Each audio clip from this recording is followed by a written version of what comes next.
Welcome to Let Me Fix This. Enjoy the video. In this video, I will explain how to change the oil in your Honda Odyssey. First, gather your supplies. A new oil filter, about 7 quarts of 0W20 synthetic oil, a drain pan, a wrench, and a funnel. Park your Odyssey on a level surface and let the engine cool down completely. This ensures safety and prevents burns. Now, locate the oil drain plug and the oil filter underneath the vehicle. With your drain pan positioned, use your wrench to carefully loosen and remove the oil drain plug. Be ready for the oil to flow out quickly. Let all the old oil drain completely into the pan. This usually takes several minutes. Once the flow slows to a drip, clean the drain plug and its washer, then reinstall it firmly.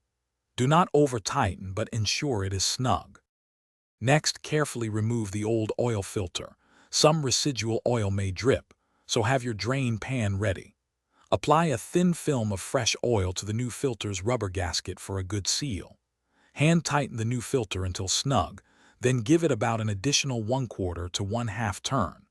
Finally, use a funnel to pour approximately 7 quarts of new 0W20 synthetic oil into the engine's oil fill port.